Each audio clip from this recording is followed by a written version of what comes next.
나니하니 한이나니 한의사 김나니입니다. 오늘은 실제 비염 환자의 사례를 들어서 코 내시경 전후 설명과 함께 여러분들께 비염에 대해서 설명드리고자 합니다. 이땡땡 39살의 남자 환자분이 오셨어요.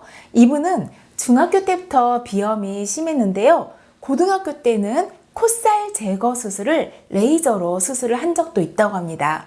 최근에 다시 코막힘과 콧물 재채기 증상 등이 심해져서 이비인후과에 갔더니 다시 수술을 하자고 권유를 받은 상태에서 저한테 오셨던 분이십니다.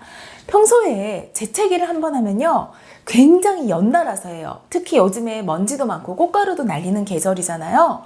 봄철만 되면 굉장히 괴롭다고 해요. 그리고 콧물이 너무 많이 흘러나와서 하루 종일 코를 풀다 보니까 코 주변이 빨갛게 헐어가지고 오셨어요. 그리고 밤만 되면 코가 너무 건조해서 쉽게 붓고 막히고, 그로 인해서 일상생활이 늘 머리가 무겁고 띵하면서요, 굉장히 피로감을 호소를 많이 했던 분이시고요. 또 코골이가 굉장히 심했던 분이십니다. 현재에는 그때그때 증상이 심해질 때만 항히스타민제 복용을 드시고 있으셨고요. 또 오트리빈이라는 항우열제, 우리가 흔히 코 점막이 너무 부어서 막히면 뿌리는 그런 이제 그 외용제를 갖다가 늘 가지고 다니면서 수시로 자주 뿌렸던 그런 분이셨습니다. 그래서 이분이 이제 어떻게 그 증상이 얼마나 오래되고 심화되는지 한번 코 내시경 사진을 찍어봤는데 이렇습니다. 네, 이분의 코 점막 내시경 사진을 찍어봤더니 바로 왼쪽에 두 개가 치료 전에 왼쪽 코와 오른쪽 코의 그 내시경 상태고요. 그리고 오른쪽에 두 개는 바로 치료 후에 왼쪽 코와 오른쪽 코 내시경 상태입니다. 우선 치료 전의 상태를 보면요, 왼쪽 코 안에는 이렇게 찐덕찐덕한 누런 그런 농이, 염증 노폐물이죠. 이런 농들이 굉장히 좀 많이 차 있는 상태였고요.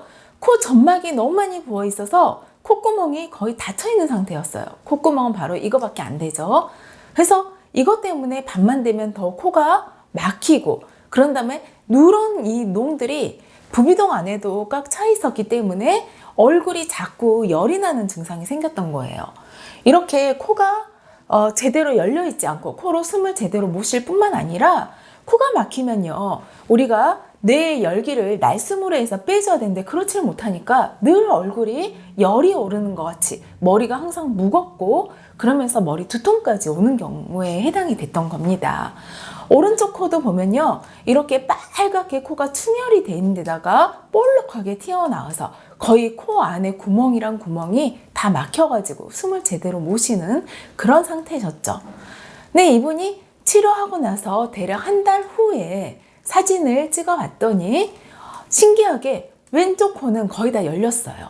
심지어 이게 콧구멍이 이렇게 직선으로 쫙 열리다 보니까 갑개라는 게 바로 중비갑개가 제대로 다 잘 보일 수가 있고요. 그 안에 꽉 차있던 누런 농들이, 찐득찐득한 농들이 많이 빠져서 깨끗해져 있는 상태가 보입니다. 오른쪽 코도 이렇게 볼록하게 튀어나와 있던 코 점막들이 많이 가라앉아서 꽉 막혀있던 콧구멍이 이렇게 열렸습니다. 조금 이제 콧물이 이렇게 코딱지 형태로 이렇게 차 있긴 하지만 한 달 정도 치료하고 나서, 그리고 한약과 침치료도 병행을 했는데요. 그러고 나서 코 점막이 막혔던 게 많이 열리고, 실제 코로 제대로 숨을 쉬고 자니까 깊은 숙면을 취하게 되면서 피로감이 많이 해소되었다고 합니다. 오늘 영상이 좋으셨으면 구독, 좋아요, 댓글 많이 남겨주세요.